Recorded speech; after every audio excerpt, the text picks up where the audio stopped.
Okay, what is going on, everyone? Darkside Phil here, and it's time for a serious talk. It's time. It's one of those rare occurrences where this is really, I feel, a moment in time during my whole internet presence, my whole deal doing stuff on YouTube, on Twitch, where I need to take time out and I need to talk directly to you, the viewer. All right, and regardless of what you've heard, regardless of anything that may be going on right now. I want you to try to, for at least for the length of this video, take my word for it, listen, and then you can do whatever you want afterwards if you want to judge, however you want to interpret what the purpose of this video is. I can tell you right now, this video, I did not plan on doing it, okay? First of all, this is completely impromptu, off the cuff, and I just have to get something off my chest, all right? And I know that a lot of people have been saying that I've been doing hypocritical things lately. I, for one, can say 100% I can understand why you would say that me making this video is kind of hypocritical, because I said a few weeks ago that regarding this whole issue of negativity surrounding myself, particularly on YouTube, that I would not address it. I would just completely ignore it, and we would just push ahead positively. And I've done that. I've done that for the past month or so. Unfortunately, what it seems to me is that the situation has become something that it has never been in the past, because by far I've addressed negativity in the past, and I've gotten by lots of it in the past, whether it was things on YouTube, people making up ridiculous stories saying I was a cult leader, people putting false copyright strikes against my stuff, me getting kicked off of entire websites and businesses. There's been plenty of negativity, and we've always overcome it, okay? But in this particular situation, I actually feel that this is not a situation where it can be ignored anymore, because there's been basically a spin put on it that's different from all the other times. Let's face it. If someone says something about DSP, oh, DSP's a cult leader, immediately you hear that, you're like, that's absolutely ridiculous. He's a cult leader? Yeah, he's walking around in a robe and he's brainwashing people. You immediately, if you're a logical thinking person, you dismiss that. But in the past few months, there have been some things going on that there's been an interesting spin. There's also been grains of truth here or there to the things that have been said, that I really feel that people have almost felt like they've legitimized their negativity towards me. And newcomers, I'm not talking about people who know me and people who've been watching me for a long time. I'm talking about the people who, when I put out a new game playthrough, oh, this guy put out a new playthrough on a certain game, and they go to watch the videos and they see 5,000 thumbs down, and then they say, what the hell, why does this guy have so many negative votes? And then they search for my name on YouTube, and the first 10 results that come up are videos basically saying, DSP's a piece of crap, don't watch his content, he hates his fans, he hates this, he's a dick. And it's to that point, to the point where if I just left it unaddressed, that just people who don't even know who I am would not even know anything, that there's a positive association with my content, and they won't even watch. They wouldn't even give my stuff a shot, okay? Now, I want to say this up front before we get started, that this video is not going to be about bitching about views. It's not going to be about attacking particular people. I'm not going to be raging and swearing and cursing and going nuts on camera. That's not the purpose of this video, okay? The purpose of this video is to get a message across, okay? To directly address some of the things that have been going on, okay? To give you my take on it, all right? And to basically get this off my chest. Because what I found is that the past month or so, I said I was not going to address the negativity anymore. That was it. It was over. Because I realized that when I do directly address it, especially certain particular people, that unfortunately those people get attention that's undue, unwarranted, and actually helps them. So the people who are trying to hurt me get helped when I mention them. Alright? So I've been trying to completely ignore it for the past month. But what's been happening is that in the back of my head, there's been this little thing that's just been growing and growing and growing. And it's just nagging me. And it's like, it's to the point where on a daily basis, it annoys me to the point where, like, it's affecting my work. Alright? And I need to get this off my chest and to be real and honest with you in order to basically be able to continue on with what I'm doing. So I have to talk about this. I just have to, okay? And regardless, if after this video there's a negative association with it, there's a positive association with it, more people hate me, more people like me, there's no effect, I don't care. The purpose of this video is to give you the real talk situation about what's going on right now, okay? and to basically get it off my chest so that I can push forward positively. I have to do this or else I won't be able to push forward positively, and that's a huge thing for me. If I don't feel positive and I don't feel excited and you know, looking forward to the things that I'm going to be working on, then, you know, then what's the point of doing all this? I've always said this, that no matter what's going on in my life, whether there's something horrible that was going on when I had my full-time job, if it was something horrible going on with work, if there's personal things going on in my life and there's all negative things dragging me down behind the scenes, I could always turn to you guys, the viewers, to be some people I could open up to, people I could be honest with. And it's an amazing experience over these past years since 2008 to have an audience that I can actually talk to, all right? To people right now, I'm live streaming this. We've got over 1,700 people on a live stream that want to hear me. They want to listen to what I have to say. And regardless if you hate me or love me, just the fact that I have that ability, it's an amazing feeling, okay?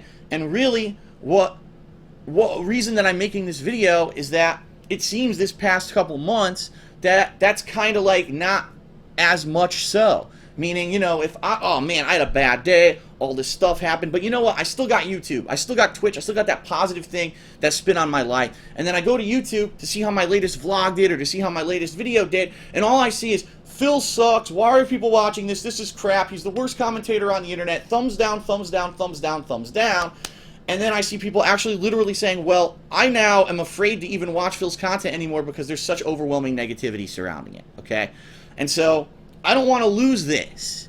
I don't want to lose this relationship with my viewers, my viewership, the back and forth that we have over comments, over the stream chat on Twitch, over Twitter, over Facebook. I love it, and I don't want to lose it because all of a sudden there's this crazy negative vibe associated with me in social media and on these websites, so I need to address it, okay? And I am going to say this up front, and then we'll finally get started to the subject at hand, is that it's because I want this to be hyper-focused on the message, okay?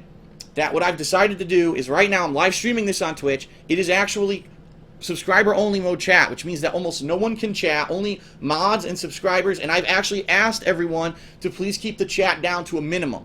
I just want my message to stand primary of what I'm doing here, rather than, oh, you got haters on one side saying, fuck Phil, blah, blah, blah. My staunch defenders and supporters, some people would call them fanboys on the other side, who are going back against the haters. I don't want that. That's white noise that needs to be silenced so that we can have a real talk conversation. And I really do feel that I am one of the most real people on the internet because I can have these kind of conversations and I'm real with you and I give you the truth about stuff, okay? In addition, if you're watching this on YouTube, I have disabled comments and likes and dislikes for the first time ever. This is the only video I've ever made in my entire career, over, well, almost 20, I think it's over 20,000 videos I've now uploaded to YouTube.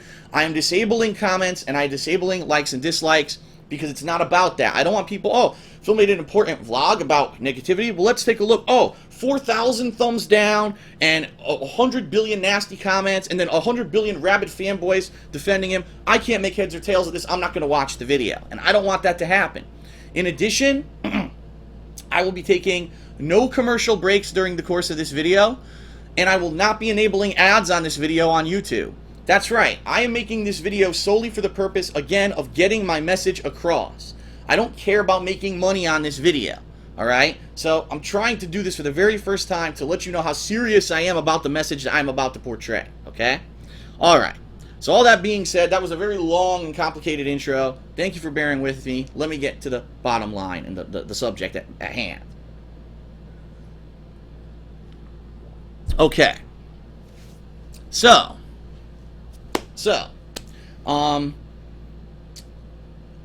negativity and hate, all right? There's different reasons why it happens. And a lot of the times it's jealousy, okay? I don't in particular really think that that's the situation surrounding me right now, okay? A lot of the times it just happens for different reasons. Now, over the course of my YouTube career, because let's face it, I'm relatively new to Twitch. I've been doing Twitch for, what, 6 months?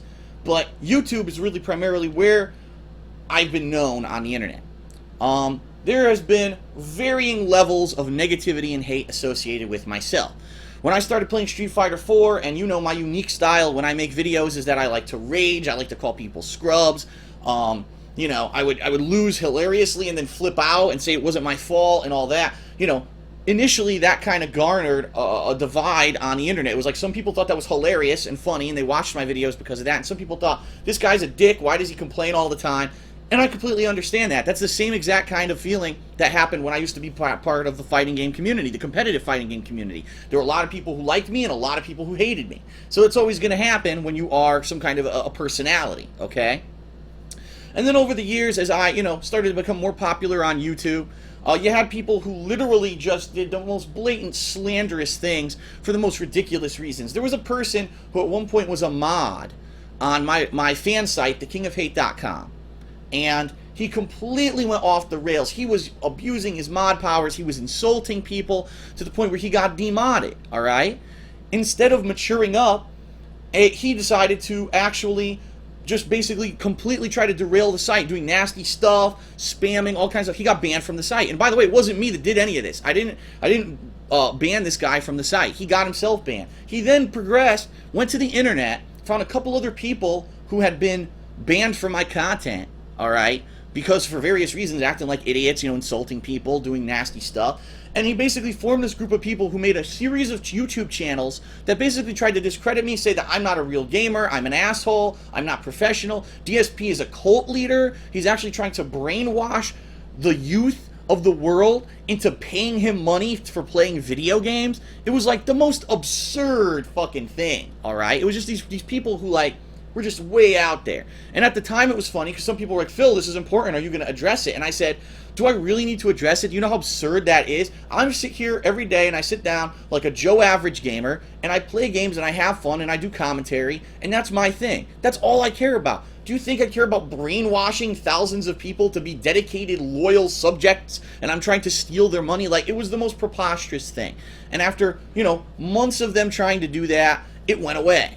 Okay, it just went away because there was no legitimacy to it. It was ridiculous. It was a ridiculous claim, and eventually those people just vanished. They went away and vanished, okay? But now what I found is that this past year in particular, unfortunately, there's this one particular situation that happened, okay, that people have used this situation to legitimize an anti-DSP campaign on YouTube. Now, one thing that needs to be said, this is not addressing whatsoever the people who make montages of my content, whether in a positive or negative light, and are making fun of me for failing in games. That's actually not the purpose of this video whatsoever. Those aren't the people I'm even addressing in this particular message. You know what? They went out, they did it. I don't agree with it. I think that if you do negative montages of stuff, it's malicious, but I can't help it. You know what I mean? I'm not going to go out of my way and dwell on it. I'm pretty much done with that. People want to do what they want to do. They can do it. All right? Find it entertaining. You're going to watch it. Watch it. I don't find that kind of stuff entertaining. That's my personal opinion. Maybe you find it. That's not what I'm addressing in this video at all. All right? What I want to address are these people who are coming out and they're saying, well, I used to watch DSP, but then this particular situation happened, and he hasn't legitimately addressed it at all. And because of that, I don't like him anymore, and I want to make a big campaign that everyone should stand up against DSP. He does nothing positive for anyone. He hates his fans, and he abuses his fans, and that's it. Let's all do it together. And what's happened right now, literally on YouTube, it's a fad. It's actually become a YouTube fad among people who watch Let's Plays or playthroughs to basically make these kind of videos. Say, I don't like DSP anymore. He's a dick. You know, and when you watch them, it's funny because there is a grain of truth in every single one. There's always going to be a grain of truth. There's a reason why someone may become upset with someone, all right? Maybe there is something that I did to piss someone off, and that's always going to happen. I'm never going to, all of the time, please everybody, and I understand that completely. You can't please you can please some of the people all of the time. You can please all of the people some of the time, but you can't please all of the people all of the time. So there's always going to be people who get upset. Maybe they think that my content has just become blasé and boring and repetitive, and I haven't really done anything to mix it up since I've been on YouTube, and therefore that's it. That's why they're not watching anymore. Maybe some people, you made one comment that you didn't mean to be insulting, but you said it at a day when I was just in a bad mood and maybe 20 other people did say insulting comments, and you put it in there and that was just the wrong time to do it, and I modded your comment, I deleted it, or maybe you even got blocked from one of my channels, and you're now pissed about that because how could Phil, I was giving him a legitimate comment, a legitimate criticism, how dare he do that? You know, that's a legitimate criticism of me. That if I did do that, that's absolutely a legitimate criticism of me. And so, like I said, there's always a grain of truth in these videos that people are going to make that are going to have negativity associated with them. And I completely understand that, all right? However, it's now gotten to the point that, and I'm not exaggerating here, if you just go to the YouTube search and you type in DSPGaming or you type in Darkside Phil, the majority of videos that are going to come up first are people making these hate videos about me. All right? And like I said, it's literally to the point it's a fad now. It's like it's the in thing to do. You used to watch DSP, but now you've gotten a little older, and maybe he did something to maybe annoy you at one point. Make a hate video about it because everyone's doing it, and it's a fad, and everyone's watching these videos. I mean, undoubtedly, people wouldn't be jumping on the bandwagon, okay, if there wasn't a reason to do it. And right now, it's actually people are doing it to get popularity and to get views, and it's apparently working out. Apparently it's this big thing where, oh well, we're going to do it and it's fun to do because now we can say all these ridiculous things about DSP. And the thing is, it would be all right if these videos were 100% truth, but 99% of them, what I've seen is that they're like, well, I'm using this one situation as a reference, and based off of that, all the horrible things that people have been saying about Phil must be true, and so fuck him, no one watches stuff, everyone shit on him, keep making these hate-filled videos about him, okay? And really, it was funny because I was actually reading people's comments, I was reading people's tweets as I said that I was going to make this video today, and people made some really good points. They said what it's become at this point, it's not just a little splinter group of people who are, doing this ridiculous DSP cult leader stuff, alright? That stuff is so ludicrous. It's literally become a mob mentality of bullying, okay? That's what it's become. It's become online bullying, where there may be a tiny little nitpick you have with me and you turn it into this giant explosive bomb and you're gangbanging me basically with a bunch of other people because it's popular now and you think it's funny and you're getting views based off of it, okay? I'm not saying you in particular the viewer, I'm just saying that's the situation with these people who are making these videos, alright?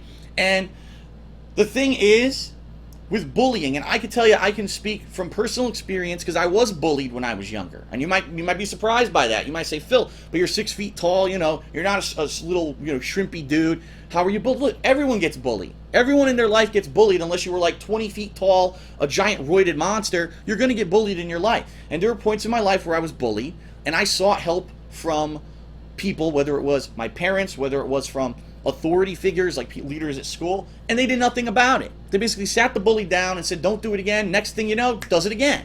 Alright? So just, ignoring bullies doesn't work. The only people who say that ignoring bullies makes them go away are people who have never been bullied before. Someone made a good point. They said the people who write books about anti-bullying and say just ignore it and it goes away are the same people who write books about parenting but they never had kids. Alright? You have to address it, because if you don't, it just gets worse and worse and worse. And that's what I said. This real feeling, this negativity, has been nagging me in the back of my head for the past couple months because I haven't really been fully addressing it, all right? Now, admittedly, about a month ago, I did actually go on this podcast, and it was Kane Bringing the Pain, and I believe the other person's name, and I apologize because his name is weird. It's like Adverazum or something, some weird name. But anyway, I went on their podcast, and they asked me some real talk questions, all right? And people were like, oh, this is the chance. First of all, people were like, wow, I can't believe DSP's doing this, that he would even go on a podcast and address the negativity. It was really the first time that I would allow myself to be interviewed about that kind of stuff. And they said they wanted to talk to me about all the negativity surrounding me, and they would have very poignant questions, and they wanted me to be prepared that it wasn't going to be like they're not fanboys, but they're also not haters. They're kind of middle of the road, and they wanted to see my honest answers to a lot of the things that they had to ask, okay? Now, for the very first time, I'm going to be 100% real with everyone about that podcast, all right? A lot of you have seen it. You know what I'm talking about. I had one stipulation for going on the podcast, and that was it. So all the rumors you've heard, all the nonsense, the slander people have been saying about me, and in regard to that particular podcast, you're going to find out the truth about it right now, because I have no reason to lie. You could ask the guys who did the podcast. They'll tell you the same answer, okay? I had one stipulation for going on the podcast. The stipulation was I did not want to address one particular person who had made a video about me, and that video had blown up massively in popularity because I had mentioned it inadvertently, knowing that by mentioning it I would basically draw attention to that video. And I felt I'd already given him enough popularity. I said I would generally address the subject if people wanted me to, but I would not address this one particular person in general because I didn't want to give them any more undue attention. And that was it. That was the only stipulation I had. Any other question whatsoever was on the table for that podcast. And through the course of that podcast, I answered intelligently and honestly as best I could. I openly admitted that this year I've had a lot of negativity, unfortunately, associated with me, and I've been a lot more negative about stuff, primarily because this year has been a disappointment for me for many reasons. Number one, because earlier this year, my contract with Machinima was renegotiated and I'm making less money. And that led to a lot of negative things this year. For example, I had planned that this year I wanted to move out of Connecticut. Connecticut is way too expensive for me to be doing what I'm doing. There's no benefit for me to live in Connecticut besides being a few blocks away from my parents. There's really no other benefit to living here. The taxes are too goddamn high, the prices are too goddamn high, and I could live anywhere in the world that I wanted and pay less because this is an internet-based business. I don't have to be in one physical location to do it. Number two, I was looking forward to possibly getting my back fixed. Now, for those of you who don't know, I have a very serious back injury. All right, it's a severely herniated disc in my lower back, and I had two choices when it was diagnosed in 2007. Either get very risky, intrusive surgery that may or may not even fix the problem, or to make life choices to adapt and adjust to it, and I have made those choices. I don't carry heavy things anymore. I don't drive on the highway. There's a lot of life changes that I had to make that are very hindering on the things that I can do and on my mobility. And I was hoping that this year there was this new technology that was announced, okay?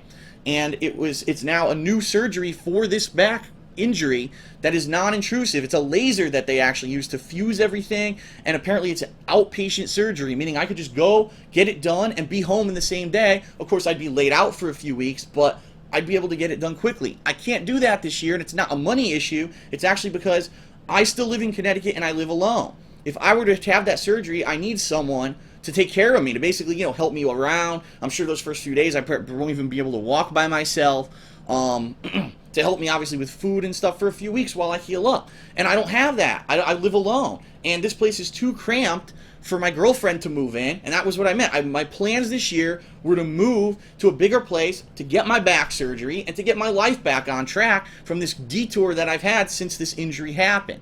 And this year, I was not able to do that because I got this pay cut from Machinima, and undoubtedly, I publicly have admitted this all this year, my viewership has had a decline. All right? It's stabilized. There's way more people now who are making videos, Let's Plays on the internet. When that happens, undoubtedly people gravitate towards newer people. People get tired of the same old thing. There's the viewers who are maybe the new viewers who are coming to YouTube for the first time to watch gameplay are now jumping onto the bandwagon of these giant YouTubers doing it, and it's very hard to even find middle-level people like myself, okay? That's what I consider. I don't consider myself big time. I consider myself a middle-level person, okay? So these two things factored in had a massive negative impact on me this year, and it unfortunately did get to me. It made me kind of be pissed off a little bit more about things, to the point where I decided earlier this year I had to do something to completely mix it up, because just doing what I was doing wasn't working anymore. And so I had to completely change the way that I was making my videos. I adopted direct capture and live streaming, and I also went ahead and basically granted amnesty to everyone, unbanned anyone I'd ever blocked on a YouTube video ever, okay, and basically said I'm not policing comments anymore. And for the majority of this year, this has been actually a true statement. I have not actively been policing comments whatsoever. The only time when I actually police comments are two situations. Number one, if someone specifically asks me to do it. And I've had, probably more than 50 times this year when I put out a video, there's a group of assholes on there just saying nasty stuff that's obviously ridiculous and untrue. And people, my viewers said, Phil, can you please go moderate that, because we can't even concentrate. And that's part of the reason why on this video, no comments, no chat, no likes or dislikes. I don't want that distraction, okay? I want you to be listening to the message, okay? Now, in particular, if people ask me to do that, I will do it. Number two, the other thing is just by chance, maybe it's a vlog that I made, and I'm asking questions in the vlog, and I want your feedback. And I'm reading the feedback, and then all of a sudden, oh God, here it is. It blows up a bunch of idiots just saying nasty stuff. Then I'll moderate it. But that's it. I'm not actively going anywhere to moderate comments. I don't think it's a useful use or productive use of my time to be constantly censoring things and moderating things. I think that's a waste of time, okay? But, again, unfortunately, these past few weeks, this past month, it seems like these people who are making these negative videos about me are taking it upon themselves to take that negativity to all my content, to the point where legit viewers, people who like to watch my content, they may not be fanboys or anything, but they just like to once in a while watch my content. They don't want to put up with it anymore. They see it and they're like, I'm not watching that. You know, I'm not going to put up with 100 negative comments, all these thumbs down. I'm just going to go somewhere else because I don't want to deal with the negativity, okay? So, I went on this podcast, the Kane Bringing the Pain podcast, Gamer Talk Live, and I addressed all the questions that they had, okay? Now, I wasn't actually expecting to get anything out of it whatsoever. I just thought that, hey, if someone really wants to ask me real talk questions, I'm a real person. Like I said, I feel I'm one of the realest people on the internet. I'll give them honest answers. And I did. And by the end of that podcast, you had a group of people who were basically my fans all along. They said, you know what? That made us feel good. He was honest. He addressed a lot of issues. In fact, I even went out of the way to address a situation that I had with the Area Lord, my longtime fan, my friend, my personal friend, who was a little bit upset about the fact that he couldn't hang out with me this summer. It didn't work out. We were trying to get it to coordinate. It didn't work out.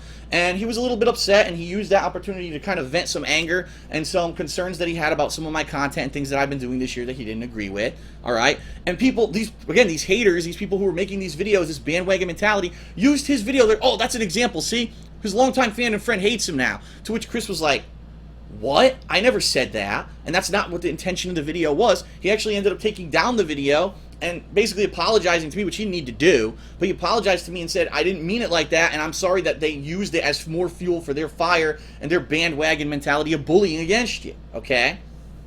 So I addressed that on the podcast. I didn't have to, but I did. I even went out of the way and explained that situation.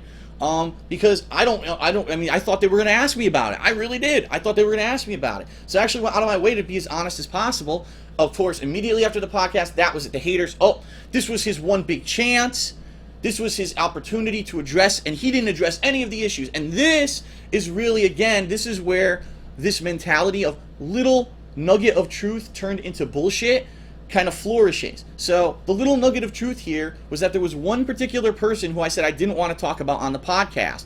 They took that nugget of truth and they lied. They spun it and said, well, he said he doesn't want to talk about this person. He didn't want to talk about that person. He didn't want to talk about this situation. And he had a laundry list of criteria before he went on this podcast. So that's why really they didn't ask any tough questions. He's an asshole. He was just, it was a lie. He wasn't really going to be honest with anyone about anything. He was just trying to put smoke over your, over your eyes, and fool you. And it's a complete lie. It was completely untrue. I had one stipulation, and I just told you what it was. So for them to say all that stuff was a complete and utter falsehood, but because there was a snippet of truth, most people say, oh, well, I guess they're right, because I watched the podcast, and really there was nothing that made Phil look bad, so they must be right. And they've just used that for more fuel for the fire. And the bottom line is this. The people who really hate you, or the people who are using negativity to make themselves popular, are always going to hate you. All right? In any form of life. They're always going to bully you. They're always going to do that because it makes them feel good about themselves and it gives them attention. Okay? And that's why this is happening right now. It's not because all of a sudden Phil has changed and Phil is completely different in what he does now and his content isn't funny anymore. It's because they've realized that by saying this stuff, they've now joined this bullying popularity group and now they can get attention and views for doing it. And that's really what's going on right now. Again, this bandwagon mentality. Okay? So I noticed after the podcast this was happening, and I even addressed it on Twitter. I said, listen, they're always going to hate no matter what because they're doing it for a reason. They're not doing it for legitimacy. They're doing it because they're not looking for any kind of an answer or an apology or an explanation of why things are happening. Instead, they're doing it so that they can be popular. So just ignore their stuff. And that's what I said. I'm going to ignore it from now on. For the past month, my whole kind of mentality was just ignore it, push forward positively, and do what I do in a positive fashion, and just ignore all the negativity, okay?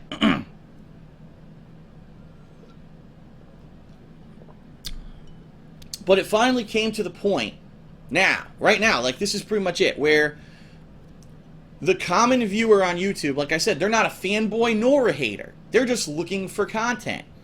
And, oh, Dark Side Phil, DSPGaming, what's he about? And they type it in, and the first thing they see are a bunch of hate-filled, nasty videos about me, 99% of which are false, 1% of which has a little nugget of truth. There's a guy, this is a absolutely 100% true situation. You can ask anyone in the stream chat after we disable subscriber only mode about this.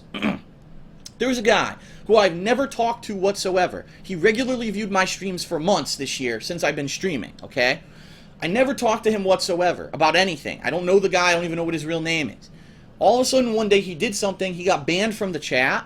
He went and made a hate video about me. DSP sucks. His content's horrible. You know, and it was all because he was butthurt about getting banned from the chat, and he saw that all these people were getting popularity making hate videos about me, and he made one.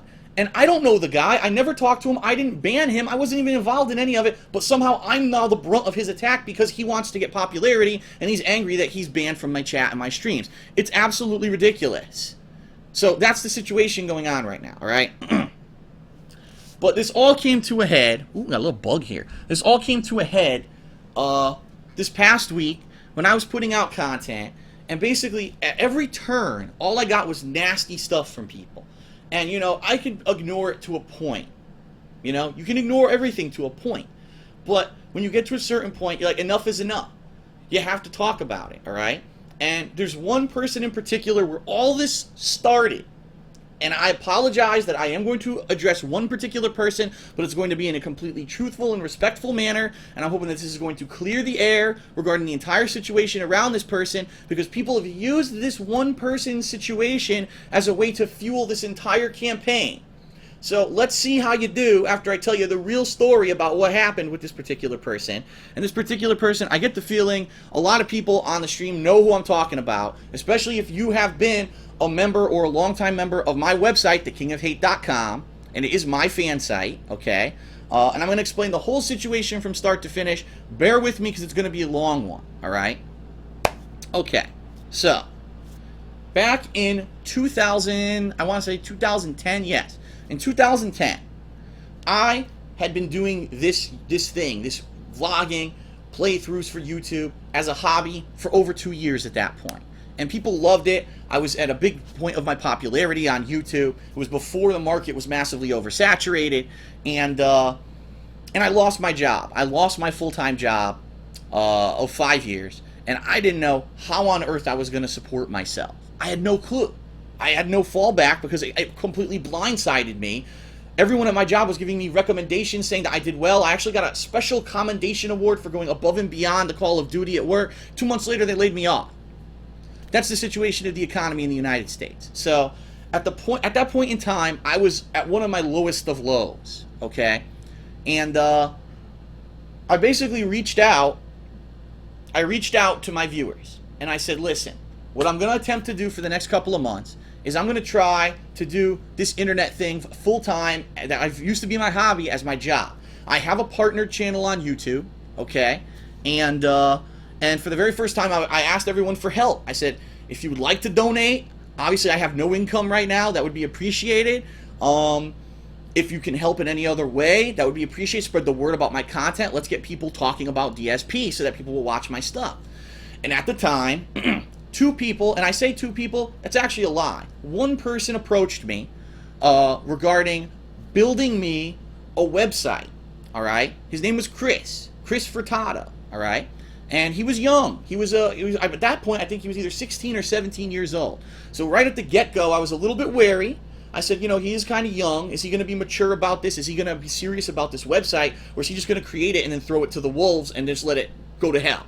Okay? And he approached me. He said, listen, Phil, we're fans. Myself and my friend Teo would like to start you a fan site. We'll lay the groundwork, and then you can tell us what sections and stuff you want in it. You can use this website to move your massive community over to it, and it's going to be a great positive thing for you. You'll be able to do things like feedback threads. You'll be able to do contests. You'll be able to use it to get questions for you know, Q&A sessions.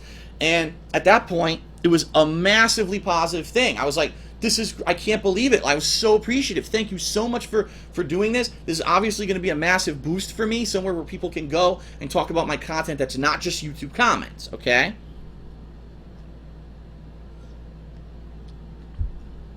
And to the day that I die, I will be appreciative to Chris and Teo for making that step, okay, and for doing that for me, okay?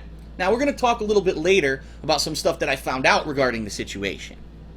But let's stay positive. Let's talk about the evolution of the website, thekingofhate.com, for several years, okay? At first, the website was kicking. It was booming. It was exploding because, again, there was this white-hot hype behind me saying, wow, Phil is the underdog. He got laid off from his job, but he's going to try to do YouTube full-time. He never made a dime doing it before. Now he's going to try to do it full-time. Let's support him. Let's talk. Let's be a part of the positive DSP community. And people went in droves to the King of Hate website. We had thousands of people registering at a time on a daily basis. It was nuts. It was absolutely out of control. And over the course of 2011, which was the first year where I was basically making money doing this was my job, okay?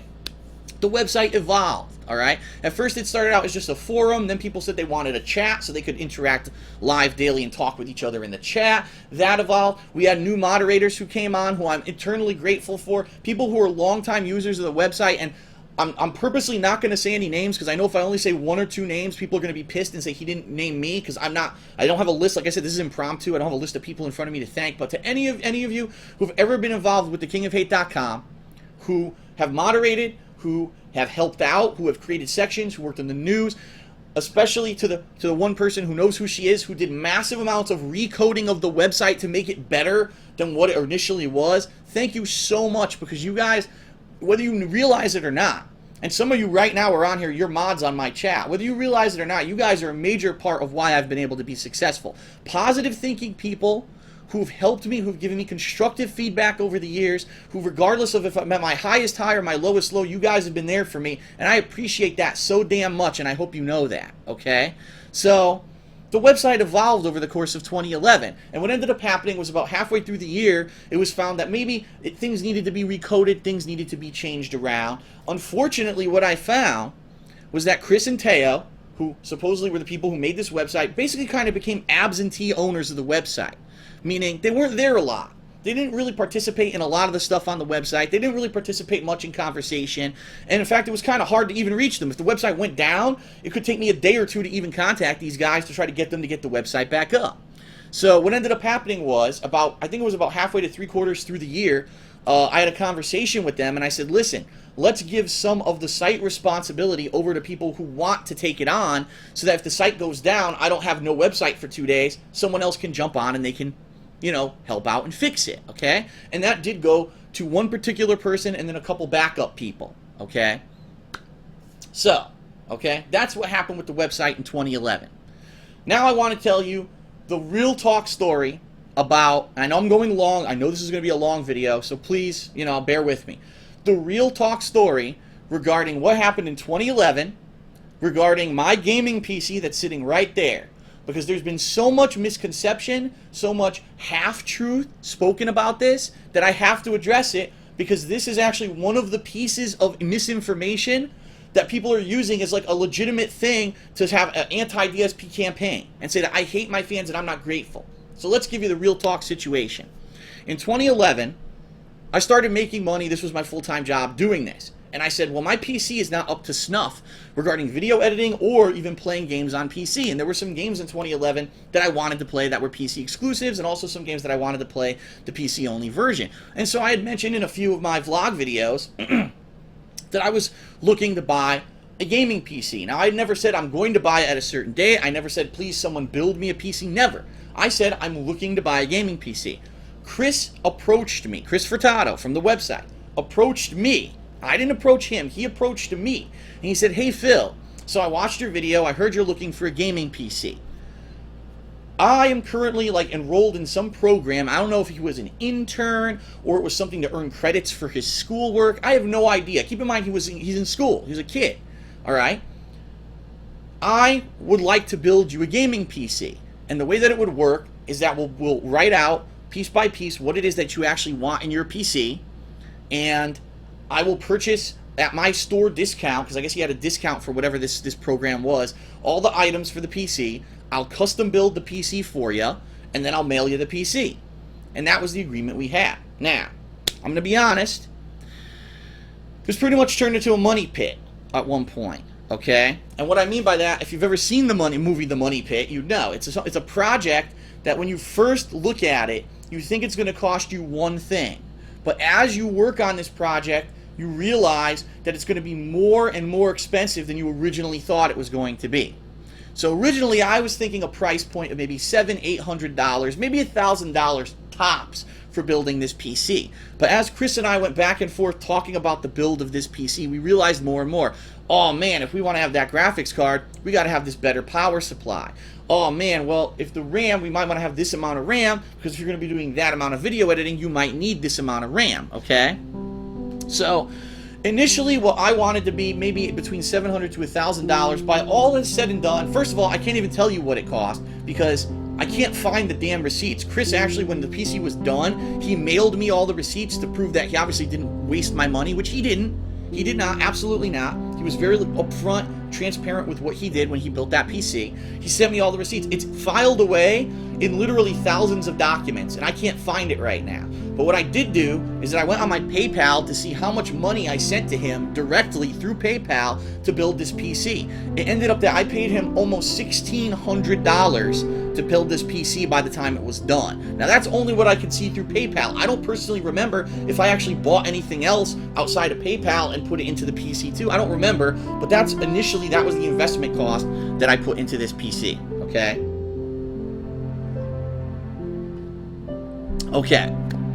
So, I finally get the PC, and I open it up, and I'm looking at it. It looked amazing. Had these lights and all these bells and whistles, had everything that I wanted. But I was looking at it, and it has this door. I don't know if you guys know, but on a lot of PC cases, there's a door on the front. You open the door, and inside you'll have your CD drive, your USB ports, and stuff like that. The door had a big crack on it. And I was looking at it like, how did that happen? Okay? But I didn't question it. So maybe, unfortunately, the case, you know, might have showed up damaged or whatever. I don't know. But I thought Chris would have told me that this case has a giant crack on the front of it, but he never did, all right? So I finally hooked the thing up. Come to find out, when I finally booted the thing up, okay, the front fan on it was damaged. It never held in place properly, and so what I've had to do is I actually have a piece of plastic that I have to wedge into the side of the case to hold the fan in place so it doesn't go like this and make loud noises when I do my commentary. In fact, you probably, last year during 2012, it got real bad. You might have heard some of the weird noises. That's what it was. It was the fan from my PC making this really weird squeaking noise, okay? In addition, I had paid for what I believe, and I could be wrong because I didn't get to pull the specs, but I paid for something like 12 gigabytes of RAM because I wanted this to be a beast. I wanted to really chug when it did video editing. And when I booted the PC up, I found that only 8 gigabytes of RAM worked, alright? So now I'm like, oh no, so what's going on? Did I buy a lemon? What's happening with this PC? Luckily for me, it wasn't a lemon. It was just a series of mistakes made by Chris when he was making this PC, okay? He didn't tell me about these mistakes. He just basically said, well, there's problems with it. Oh well, mail it to Phil, too bad. I don't know why. I don't know why he wouldn't have said, Phil, there's a couple problems, here's what's going on, I want you to know up front so you don't just get it and you're surprised. It was almost, I mean, I don't know, I'm speculating, it was almost like he was hoping I wouldn't notice. Like I wasn't tech savvy enough to notice that there were problems with the PC. But the good news is the PC worked for everything I wanted to do. I could do video editing, I could play games, you know, all the high-end games were able to run on it at the time in 2011. So I really didn't complain. I said, you know what, here's the deal. Chris did a real awesome thing for me when he made this website. He massively helped me, so as a way to pay him back, I did this for him. I'm sure he got credit, whether it was school credits or it was money. I don't know what he got out of it, but he got something out of it positive, and that was really why I got this PC from Chris, to pay him back for doing such a massive thing for me, a positive thing for me. You know, I'm the kind of person, you do something for me, I want to help you back. I'm not just gonna say, oh well, thanks a lot, well screw you, I don't give a shit. And that's why I got the PC from Chris. I could have went and bought a retail level PC for $700 to $800, which is what I was initially thinking of doing, And quite honestly, the PC probably would have had most of the stuff in it that my PC has right now. So, a month or two later, I was trying to finally figure out what was going on with this crack on the front of the PC case, because I didn't know what was going on. And I started to ask around my mods on my website, because keep in mind, like I said, Chris, he's never around. He was like an absentee owner of the website. He doesn't do anything on the website. He was basically there to chat every once in a while, and that was it. But that's fine. He created the site, and I was appreciative of that. So I started talking to my mods on the website, and one of them finally came out and told me, Phil, I hate to tell you this, but you pretty much, you screwed yourself when you did this, and you got this PC from Chris. Because he didn't know what he was doing. Many times when he was building the PC, he actually sought help from people on the website to do it, because it was obvious he didn't know how to do it properly. He actually got the PC cracked, alright? That PC showed up to him damaged. And instead of making a claim on the delivery service that the case came from, he just let it slide. He said, well, oh well, it's not my PC, so I don't care that there's a crack and that the fan's damaged. Let it slide.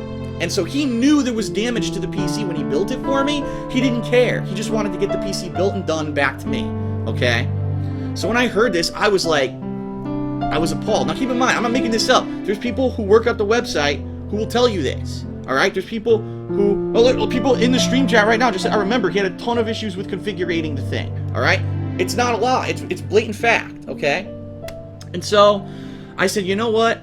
I could be a dick, and I could call out Chris, and I could be a real asshole about this situation, but he did a solid for me. He made this website. This website is a great positive thing, and there's no reason whatsoever for me to be a dick about this. I'm gonna just say, even Steven, the PC works. It doesn't work as much as I want it to. I've got 4 dead gigs of RAM inside that don't fucking work. I've got a noisy fan. I've got a cracked case. But for the most part, the PC is working. So I'm not gonna be a dick about it and complain, even though I spent way more than I wanted to on this PC.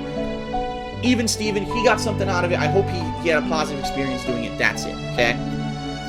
And that was pretty much the last time I really even mentioned it, okay? Now we're gonna fast forward a bit. Okay? We're gonna fast forward a bit to 2012. 2012 was a year that was a different experience for me. Because in my entire existence on the internet, it had always been a positive thing of, wow, Phil is building up, he's building up, he's building up. It's getting to a head, you know, wow, this is great, Phil's at the height of his popularity. I really feel that 2012 was the year when that flipped, where it was like, alright, Phil's reached the height of where he's going to go doing what he does on YouTube, and now you're going to see stagnation.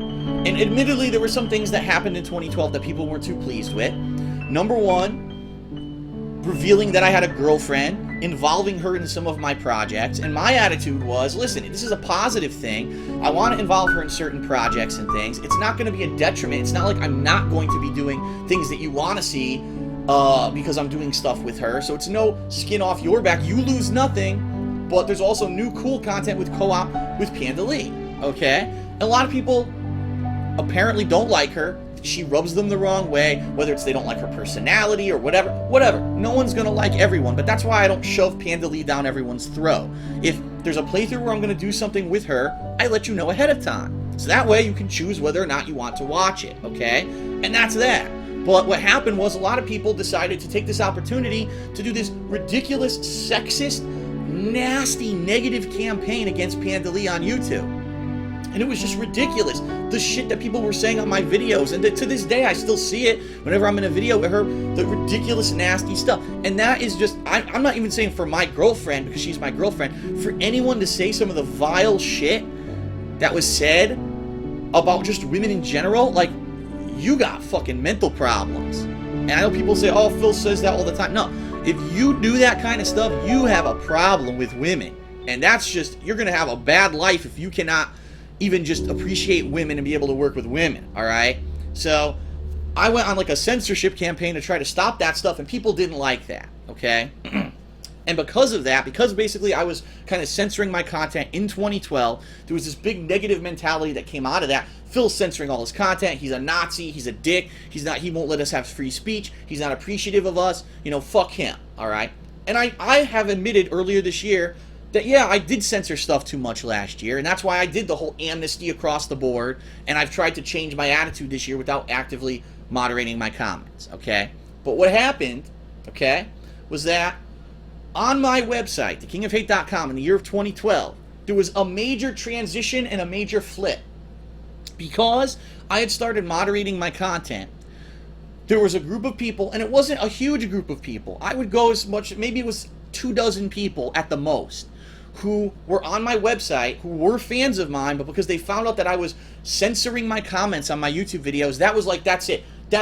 Phil, he's given us free content for years. He's done giveaways. We used to love him, but because he started censoring comments, that's it. He's the devil. We hate him.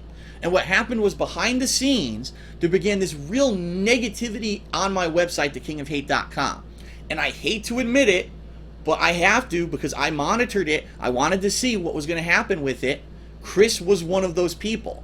Chris completely flipped on his head. He felt that I had lost my way, said he wasn't a fan of my content anymore. He wasn't watching my content anymore, okay? Now, that's fine.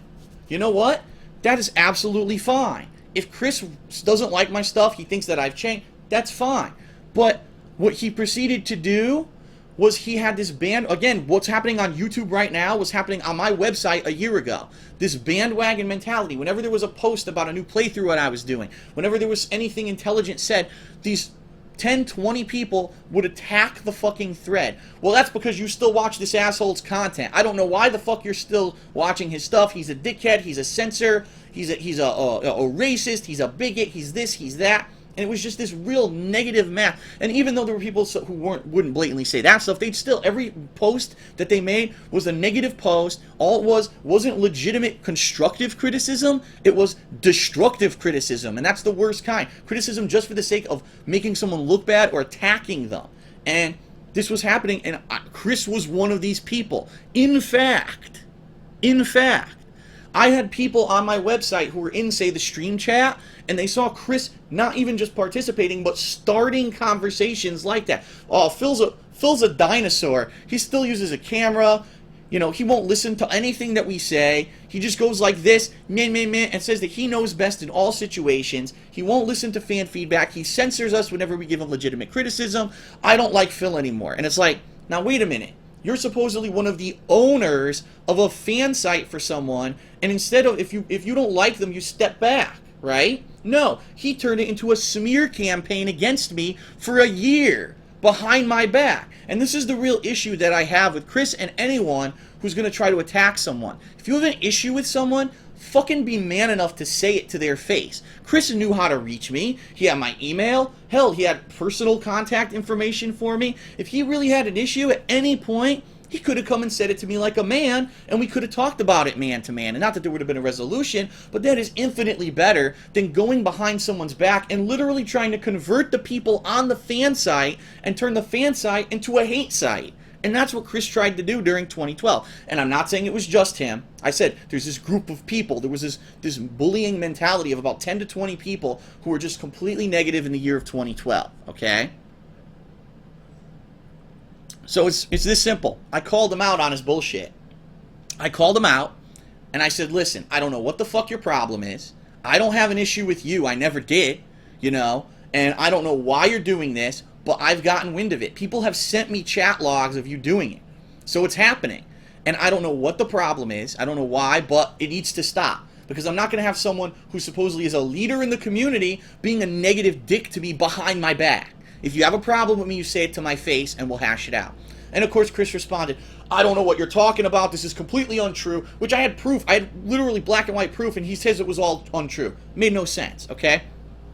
So what I did is I actually did a little bit more research. I started talking to the moderators of the website, and come to find out, what I found out was this, and this is 100% true regardless of what Chris wants to tell you.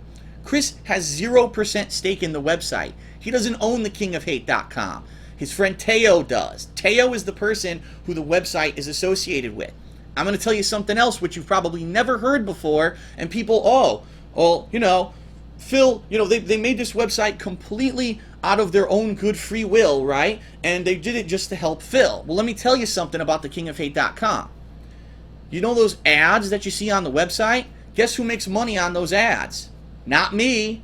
They do. They're all in Teo's name, and Teo's been bringing in money from those ads now, supposedly to pay for the site maintenance, to pay to keep the website running. And I've never asked him, does that pay more or less, or is that enough to actually pay to keep the site running? Because again, these guys are absentee owners of the site. They never talk to me about anything. They literally made the site, and then they kind of just went their own way, and I'm okay with that because I found other people who were able to do programming and to keep the site going, okay? So they're making money off of my website, okay? And in addition to that, I don't know how many of you know this, this is not the only fan site that they own. They made a fan site for SSOH PKC and I think one or two other people as well, and they did the same exact thing. They make the site, they put their ads on the site, and then they just become absentee owners of the website. Now again, this is not me complaining, this is me stating fact, okay? So I find out Chris is basically hating on me. I do some research and find out Chris doesn't even own the website. Alright? I'm like, now this is ridiculous. I'm not going to put up with this abuse from someone who doesn't even own it. So I contacted Teo directly, and I said, Teo, here's the situation with Chris. Here's what's been going on. I had words with him, and if he keeps it up, I don't know what I'm going to do. So I'm going to tell you right now, Teo, I would like to buy the website. I've straight up said, I would like to buy it.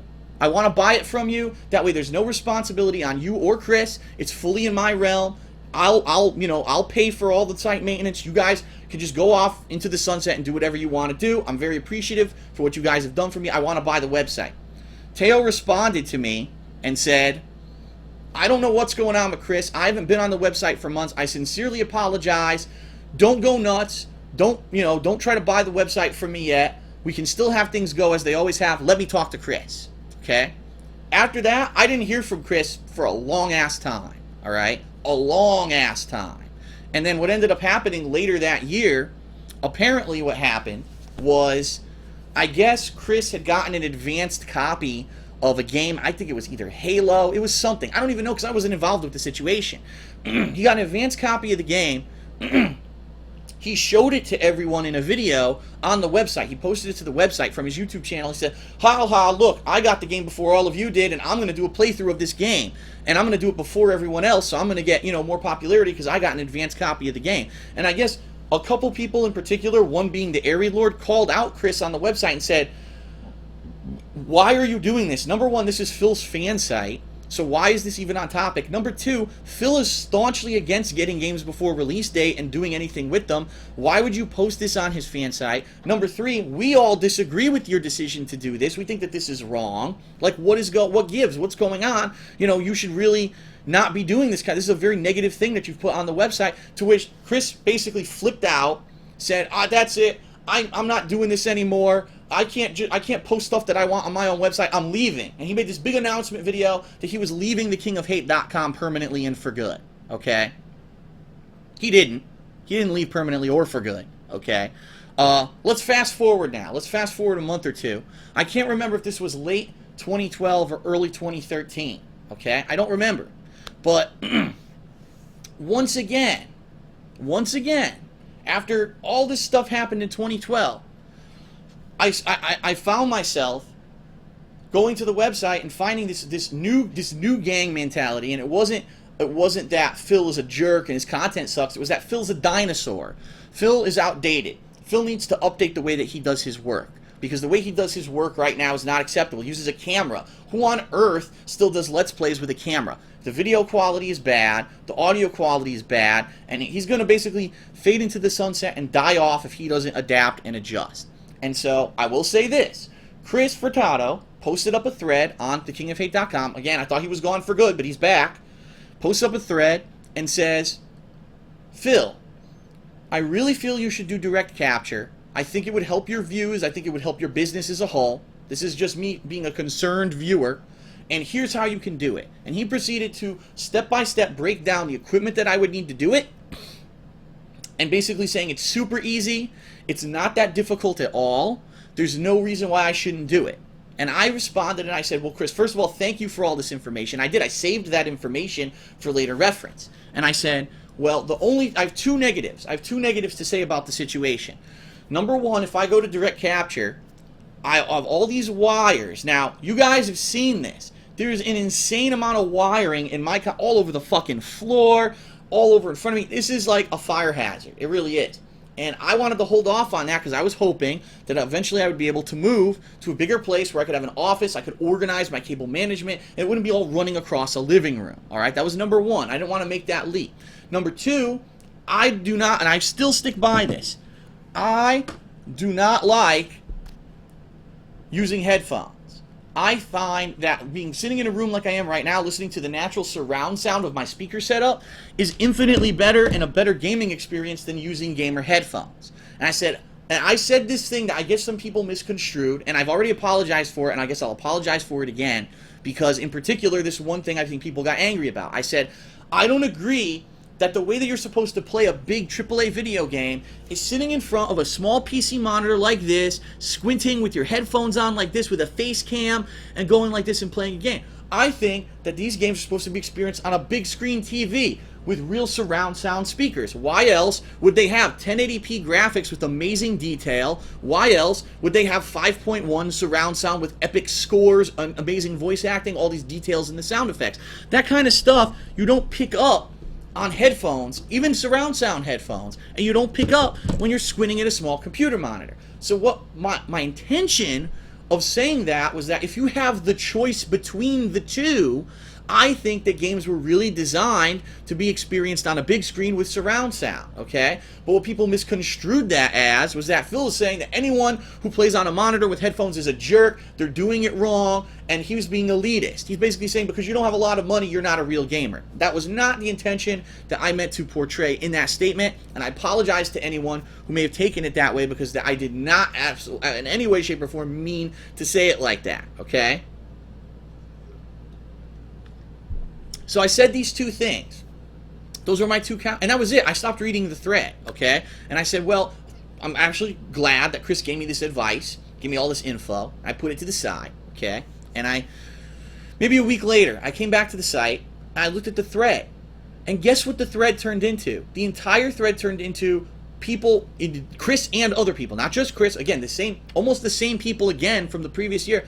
Phil doesn't listen to us. Phil's an asshole. See, he just blew off all of your recommendations. He didn't really read or listen to what you had to say. And the one poignant thing that Chris said that I remember it. It irks me that he said this in a post. He said, Phil is a dinosaur. He refuses to change. Oh, well, let's see him die. Let's see him die off into obscurity. He's going to be gone after this year. And I saw that. I was like, man. Like, I really didn't get that vibe from his initial post. His initial post seemed very positive, and just because I didn't immediately say, okay, I'll drop everything and adopt direct capture, it's like he completely changed. Like, because I wouldn't listen to what he had to say and immediately make the change, that was it. Like, I'm an asshole. And what it really is, it's self-entitlement, all right? They're people, and it's mostly younger people, although don't get me wrong, I'm not saying that younger people are bad, but it's something that you learn in life, is that you're not entitled to anything. Just because you have an opinion doesn't mean that someone has to immediately change or respond to your opinion, okay? Because you have a recommendation. And just because someone doesn't immediately take your recommendation and do it immediately, doesn't mean that they're disrespecting you. It just means that maybe they don't think it's what's best at the time. But I always had in the back of my head, wow, I was appreciative that Chris gave me all this information. All right? And to see him say that in the post, I was like, this kid is basically just completely misunderstanding everything about me at this point. And I don't understand why he's even on this website anymore if this is the kind of attitude he's going to have, okay? So now this all came to a head. Back in, March. Because in March, it was a spur-of-the-moment decision. There were all these new games coming out earlier this year. And if you remember, this year, very early on in the year, a bajillion new games came out. And I really feel the reason they did was because they were trying to rush them out before the new consoles come out in just a couple months now. Okay? So all these new games came out early in the year. And I said, oh, shit. The new consoles are going to come out later this year. I've got all these new games coming out now. If I'm going to make the adjustment, I need to do it now. Because if I try to rush to make the adjustment to direct capture when the new consoles come out, it's going to be a hot mess. I may lose out on a huge opportunity when these new consoles are coming out. I need to do it now. And I found in my life, at least in my personal experience, if you're going to make a big change like that, you just fucking put your head down, push forward and you get it the fuck done. You don't dilly-dally, you don't delay, you don't announce, oh, in 6 months' time, I'm going to be changing. You have a countdown meter and a countdown to change. No. If it's going to happen, it's going to happen. Just do it. So I did. One day I went to the store with John Rambo. We bought all the equipment there that was recommended. I used Chris's recommendations. I literally used everything Chris had said to try to set up my direct capture setup, and then I also used, obviously, John Rambo's know-how of the XSplit program to get it to work, all right? Immediately, what I found was that out of all the recommendations Chris gave me, it was all half information. He didn't actually tell me about this little problem that was going to happen here and this little problem that was going to happen here. I didn't even know that the PlayStation 3 had what's called HDCP, which is high definition copy protection, and that you couldn't stream through HDMI, and that I was going to have to use some kind of an adapter cable, use the component, run it through something to get it to work for direct capture. And in fact, I didn't know this, but the HD PVR2, which is what I use right now to capture on everything, I'm using it right now to capture this vlog, actually has issues with the PlayStation 3. It's actually not a good thing to use with the PlayStation 3 bare bones. Now, eventually what I ended up doing to get it to work, I bought a whole bunch of audio rippers and things that pass through, and basically they bypass that high definition copy protection, and now I am able to use my PS3 with my HD PVR2. But he mentioned none of this in his initial post that supposedly was the definitive post on how I could start live streaming, and if I didn't listen to that, I was a dinosaur, okay? So, here I was one night. The next day I was supposed to be playing a game, I think it was on PS3, and here I am trying to figure it out, and I'll be honest, I was ripping pissed, because here I am trying to figure it out, and admittedly, I was having a drink that night, so maybe my judgment was somewhat impaired in what I was doing. And this took place not on YouTube in a public video where I was calling someone out. This took place on the stream chat during a stream where it was a test-only stream. I think there were like 100 people on the stream, if that. Okay, because it was me testing my PS3 equipment, trying to get it to my PS3 to work with my HD PVR2, and no matter what I did, I couldn't get it to fucking work. I was just having massive problems. And Chris was in the chat, basically kind of like, well, you know, you should have figured it out. You know, this is what you get for doing it so late, blah, blah. He was basically almost insulting me. And that was the last fucking straw. I was like, this is it. I've done nothing but, you know, helpful things for this kid, and he's attacking me. And I had it. And I led into him. I said, listen, who the fuck do you think you are? Just because you made me a website, you think you can treat me like dirt at this point? So I finally decided that I am going to adjust to what you said. Everything you told me about it, half of it was wrong because I didn't know anything about the difficulties with PS3. And now who the fuck are you to basically, you know, say this shit to me in the chat? Fuck you, and you owe me an apology. I did. I publicly said, fuck you. You owe me an apology for doing this. And Chris absolutely said, what? This is ridiculous. I refuse. He left the chat, wouldn't talk about it or anything, nothing, okay? Now keep in mind, this was in March. I don't talk to Chris. I already said this. He's an absentee owner of the website, whatever you want to say. I haven't talked to him ever, really, in a personal conversation about anything, except the one time I called him out on the website to stop hating on me. All of a sudden, a couple months ago, and I don't remember exactly when it was, I find out, Phil, did you hear? Chris Furtado made a video about you, and it's complete nastiness, saying that you're an asshole, saying that he has definitive proof, that, you know, you've lied about things in the past, and that you're a dick, and you're unappreciative of everything. I was like, listen, I don't know anything about it. I don't know what the stick up his ass ever was about me to begin with. I've never really said a negative thing about the guy at all, except for 1 or 2 times in a forum post where he was being a dick to me, and once on my stream chat in front of maybe 100 people. If you noticed, and this is just let's be honest here, if you notice, have I ever, until right now, ever addressed him? Have I ever made a public video lambasting him and making fun of him and yelling at him and attack? No, because that's not what I do. There's no reason for me to focus on the negativity, all right? And so what I've done, with all the negative stuff, having a PC that only half functions the way it's supposed to and was way over budget, the fact that he didn't tell me that it was dropped and damaged up front, the fact that he literally was the part of a movement in 2012, there was just real nasty and negativity on the website to the point where I had to call him out, the fact that he makes money on the website, him and Teo, through the ads, okay? And that he's going to spin it like it's some amazing, great thing that he did for me making the website. I'm sure there's a bunch of other people who would have loved to make a website for me too, okay? But these were the first guys to step up and do it because they'd done it for other people. So, again, very appreciative of that. But for you to take all that and to think that that's an excuse to be negative, to be nasty, to say stuff about me on my website, then to call me a dinosaur, to insult me again, to say that I'm behind the times and you hope that I fail this year. And now it all comes to a head full circle when he makes this hate-filled video, all of half-truths. So in the video, he says things like, Phil said that he spent $3,000 on a PC. That's not true. Here's a receipt showing that he only spent $1,000 or $1,200 or wherever it was. So, okay, again, seed of truth. At one time on a forum post, I probably said, oh, thousands of dollars or $3,000, whatever. It was on a forum post. It wasn't a public video where I stated this and was trying to call out Chris on making me a bum PC. I really never really even did that, okay? So, all right, maybe I had the dollar amount off on some obscure forum post that really no one ever saw. He makes a video about it saying, like I've made a video to the masses for thousands of people and slandered his name. I never did that because it's not important enough for me to even bother doing it. It's a waste of my time. Like I said, I focus on the positive, not the negative. So he makes this one point, says it was only $1,200. Complete lie, because I have PayPal records that show I've sent him at least over $1,500. If and when I didn't even spend more money on other components, I don't know. I can't prove it because I don't have the receipts in front of me. He went on to even address directly when I insulted him and I basically told him to fuck off and I asked for an apology, all right? It happened. Absolutely it happened. Because he had been literally just fucking attacking the shit out of me for an entire year in 2012 to the point where I had to tell him to cut it the fuck out or I'm going to buy the website from you guys. And then in 2013 he came back and did it again. So this guy, I don't know what the fuck Chris Furtado's problem is.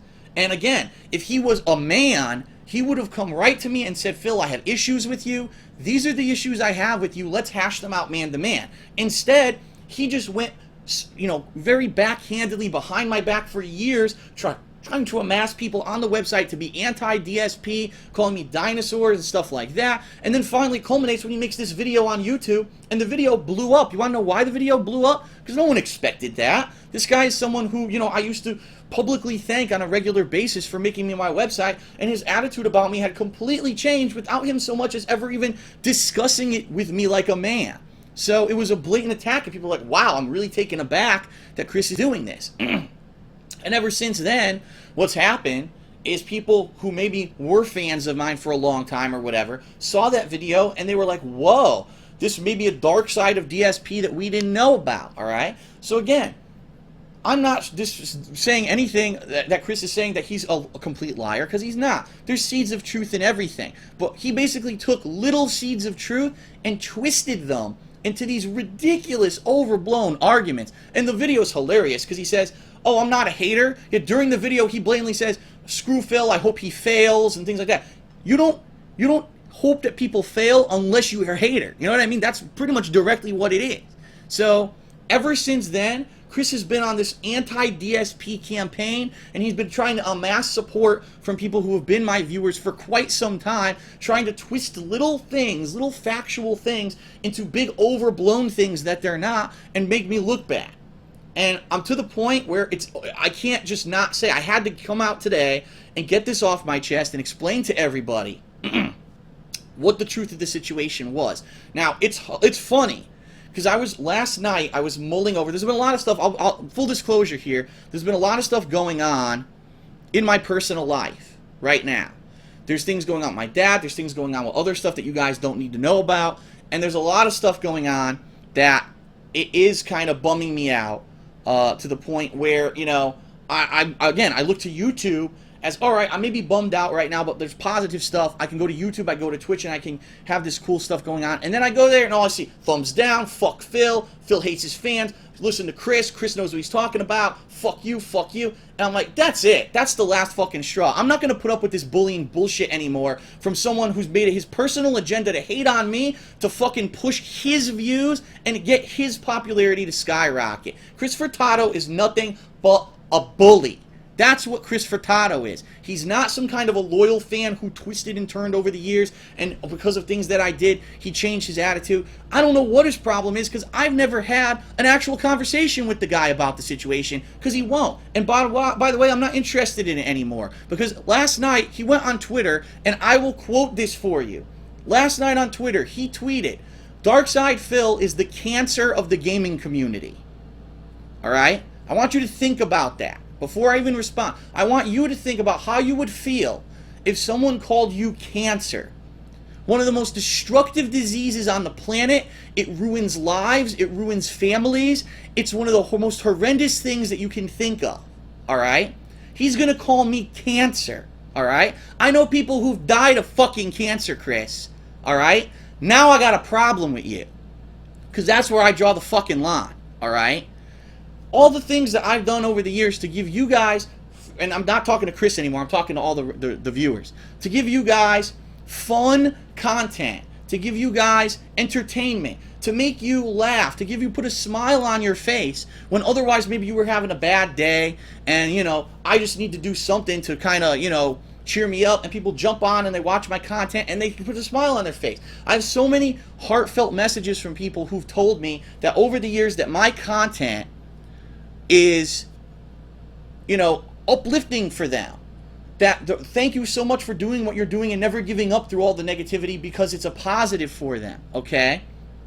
And that positivity is what keeps me going. That's really what keeps me going, because I'll be honest, there were a couple times when I was like, when my original Darkside Phil channel got shut down, I was like so disappointed and flipping pissed. When I got kicked off, when I lost my job, when I got kicked off of YouTube, when I got kicked off of Blip TV, when I saw this negativity on my website, it's like hurdle after hurdle after hurdle that I've had to jump over these past few years in order to make this thing work. It's not easy. And by any means, I don't want you to misconstrue this and make it feel like I'm saying that my job is insanely hard. It's not. Here's what I do. I wake up every morning, I plan out what I'm going to play, I put up a few tweets, I play a few games, direct capture, upload it, babysit the uploads. Yes, I put up with the frustrations of Twitch TV's chat, all right, that's fucked up. I put up with the frustrations of YouTube, but I understand that being a gamer and gaming and being able to make a living off of that is a privilege. It's an amazing amount of luck, and it's because of you, the viewer, that I am able to do that, and I am eternally grateful for that. And that's why when I get the opportunity to do new interactive stuff like live streaming this year, okay, when I get the opportunity to do giveaways, to do things. I've got giveaways coming up later this year that I think you guys are going to love. When I get to do things like fan appreciation and play with you guys from time to time, I love it, because I hope that I am at least giving back to you for what you've given to me. You've given me more than I can ever give back to you. It's the bottom line. Even if all this ends tomorrow and I get banned from YouTube and I'm banned from Twitch and I can't do this anymore, you guys have already given me probably, I'd say, 3 solid years of the best years of my life. I've been able to do so much fun stuff these past 3 years because of you, the viewer, and I want you to know how much I love all you guys because of that, all right? Like, the outpouring of support and positivity and that I've gotten over the years, that's such an amazing thing. And it's easy for me to get wrapped up in all the negatives all the time. The bottom line is, I am so happy to be where I am. I am so happy that you guys have made so many things possible for me. And I don't want it to end, all right? And when I see this ridiculous campaign of people who are basically trying to slander me because this one particular person who supposedly people thought he was like a figurehead in the community has flipped his opinion and he's going to be saying these things about me. Now everyone's finding this as a legitimate reason to hate me, even though it's all based off little nuggets of truth and nothing that's fully true, okay? It's disheartening, it's alarming, it's saddening.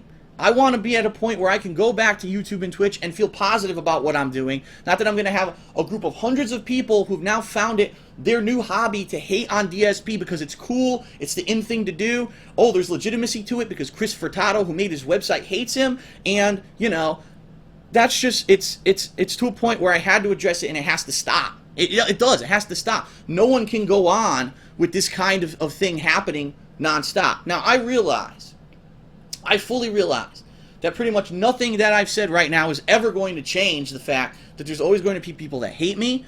There's people who are going to take things out of this video. They're going to say that they're bullshit. They're going to take them out of context. I'm sure maybe I said something wrong once or twice in this video, and they'll find a little way to nitpick it, all right? And they'll nitpick it and say, you know, Phil was wrong here. He's a liar. He's lying to you. Whatever. Those people will never go away because those people are parasites. Those are people who don't have any kind of talent. They don't have any kind of positivity. They don't have any kind of content that they can provide for you that'll ever be anything worth a shit. So what they do is they focus on the negative. They try to find flaws in others and they break them down and they nitpick them to the point where now, oh wow, this could be entertaining because I really destroyed this fucking guy, and they put that out as their content. So they're going to do that because they've realized they've gotten a big dose of popularity right now, all right? And it's unfortunate, but that's the reality of the situation, is that right now on YouTube, it's a fad. Everyone's doing it. You're going to see more and more people do it. I would like to make a request if I could, all right? And I don't know if anyone's gonna you know, buy into it, but I get so many messages on a daily basis about positivity. Phil, thank you so much for putting up with all this crap that's going on. I just got one today. Thank you for putting up with all the negativity that's going on. Please continue to make your content. We love what you're doing. We support you. And thanks so much. And that's the kind of thing that keeps me going. But the thing is, they send me a PM. They don't make a giant ranting video about it on YouTube. So what happens? You search for Dark Side Phil on YouTube and you see all the stupid rants from people who are out for themselves and aren't not telling the truth about me and my content, okay? And you see none of the positive stuff. So what I would ask is that if you are anyone who has been following my content, whether it's been for 2 days or 20 years, even though I haven't been making content for 20 years, maybe you went back in time in a time machine and watched it on loop on your laptop, I don't know, to start talking about it. Spread the word about the positivity about my stuff. What's your favorite DSP video ever? What was the favorite playthrough I did? What was your favorite vlog? What kind of stuff are you looking forward to for the rest of this year? Let's get some positivity out there. Let's talk about the stuff that we're really excited for this year instead of focusing on the negative. Because I don't understand how these people can go through their lives focusing on the negative. I'm the kind of person that if I don't like something, okay, then I won't be a part of it. If I don't like a certain TV show, do I take it upon myself to watch every TV show of theirs, of that show, and then immediately go online, wow, the show really sucked this week, what a piece of shit, I hope that the people involved die and they all fail and become unemployed, all right? But it's funny because some people say that we do that with wrestling with smart guys. That is not true whatsoever. We do smart guys because we love pro wrestling, we love the product, and we're trying to give constructive recommendations of how it can improve. There is a vast difference between a constructive recommendation and just blatantly watching something to hate on it. How could you go through life doing that? And I've said it before, and I'm going to say it again. If you are that kind of person, you need to reflect on your life because you have something wrong up here. You're not going to get through life if all you do is focus on the negative and you focus on the bullshit. You need to focus on the positive things, the things that make you get up in the morning on a day when you feel like shit. A day when you don't want to get up, you don't want to put in the grind at your job, or you don't want to go to school. There's something positive to look forward to. Not, oh, I'm looking forward to getting up and watching a new video from someone I hate and shitting all over it. And then making a montage video of it, talking about how bad it is, and then making a slanderous video about that person as well. Like, what? This is what these people are doing. And it just baffles my mind that these people exist. How can you live like that? All right? So what I would ask from everyone is this. If you are an actual viewer of mine, a fan of mine, start the positive talk going. Talk to everyone about what you like. Make a vlog about it, you know? Start the positivity train going, because that's what we really need. We need to turn this around to the point where, like, okay, so there's this group of people that hate them, but look at the people who like them too. All right, now I'll watch them and I'll make my own decision. Because that's not what's happening right now. As I've said numerous times in this video, people are just going to YouTube, type in Dark Side Phil, and immediately there's 20 hate videos. Wow, this guy must be a real piece of shit. I mean, 20 people here said it. I'm not going to watch his content. Fuck him. And then they go elsewhere, you know? And, you know, again, I tried to ignore it for a month straight now, to the point where I couldn't anymore because it was nagging me in the back of my head. I had to speak out about this issue. And also, there's just these people who are not my hardcore fans, and they're skipping my content. They're saying there's too much negativity associated with Darkside Phil right now, and I don't understand it. But these people are saying he's a dick and he mistreats his fans. Well, fuck it. Let's not watch his content. And it's real disheartening. It's disheartening when you put out something that you know is quality, all right? Something like yesterday, Rayman Legends. John and I, we played Rayman Origins 2 years ago. That was during the wave of popularity that I had in 2011. Whenever we played something, we got the benefit of the doubt. Everyone considered me the underdog trying to make it. Here we are 2 years later, and it seems like that mentality is completely flipped on its head. It's like when Phil does something, let's find a way to nitpick it and make it sound like it's shit and make him sound bad so that no one will watch his content. So look at night and day, you know? Look at how Rayman Legends is being received right now versus 2 years ago. All those people, they're casual viewers who normally would have watched those videos, and they said, well, DSP's an asshole because this is what these people said, and they're booking. And that's concerning because we've got big games coming. We got Grand Theft Auto 5 in less than 2 weeks. Obviously, I want lots of people to give it a shot. Lots of people are not going to because of this negativity that's going on right now on YouTube. And so I really need your help and your buy-in if you are someone who's watched my content for a while and you're a friend of mine or you're a fan of mine and you support me to start spreading the positivity, all right? Because at this point, you know, I want this to continue. And like I said this year, I always expected, after that 1 or 2 years, you know, late 2010, 2011, that there was a big spike in my views. And I said, I knew that that could not last. That was nuts. It was like out of control, all right? And then over 2012, it declined a little. This year, I've seen a sharp decline. And I'm not complaining. I'm still doing well enough that I could support myself. But I don't want this to go away. I don't want this overwhelming negativity to turn off so many people because of misinformation from one fucking person who basically is a vile person calling me cancer. Me. I'm the person now. Even if you hate my guts now, okay? You have to at least look back on the body of my work and admit that at some point there was probably something there that entertained you, and that is the reason why you even know who I am.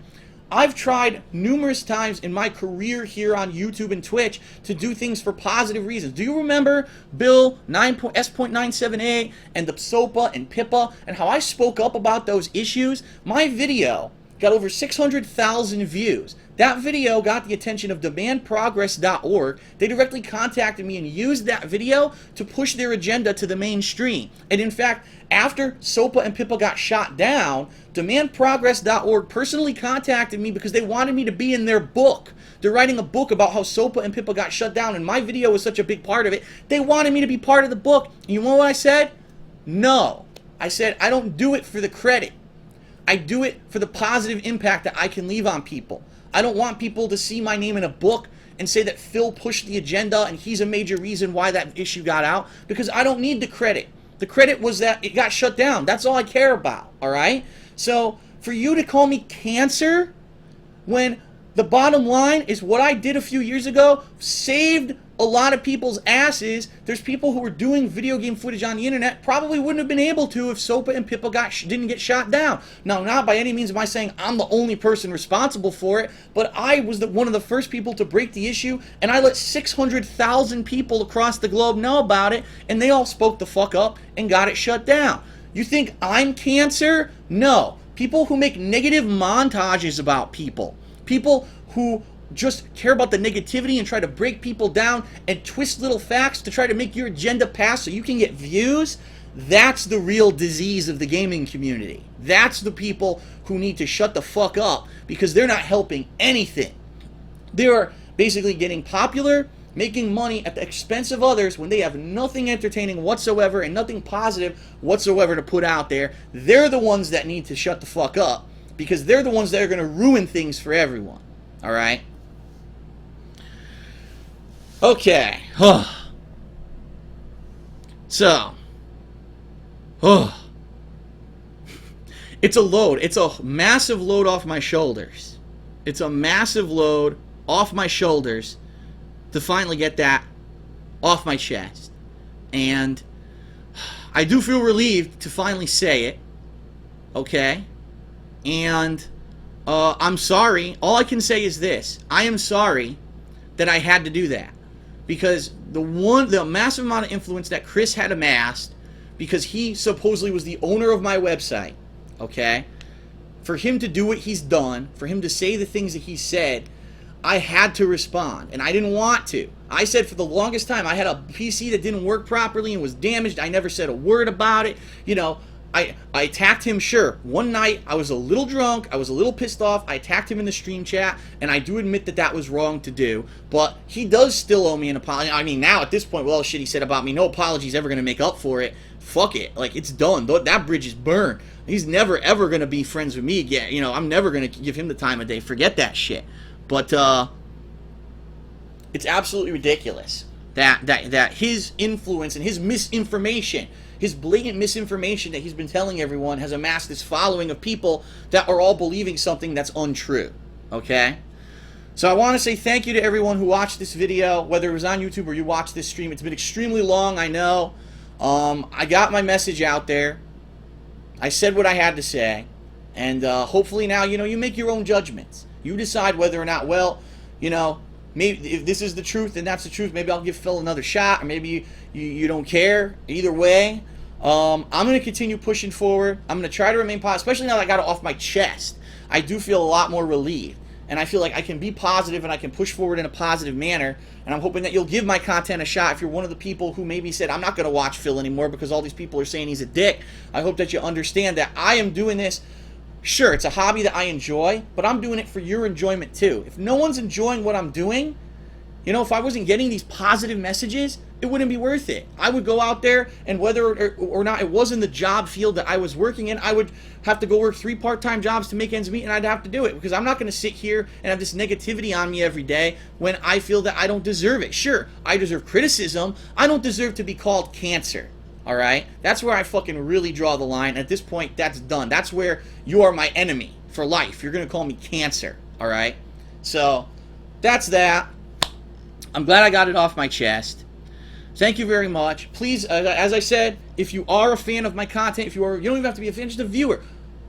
Let's put some positivity out there. Let's make some vlogs about the positive stuff that you've seen from me, the stuff that really entertains you, the stuff that you're looking forward to coming up the rest of this year. Keep in mind, we got GTA 5, we've got Beyond Two Souls, which is from the same people who made Heavy Rain, one of my favorite playthroughs and best playthroughs of all time. We got 2 new consoles coming out. I want to attack this with positivity moving forward. And I really hope that, hopefully, if you've listened, taken the time to listen to this entire message, that you now know the true story and you'll at least give it another shot, okay?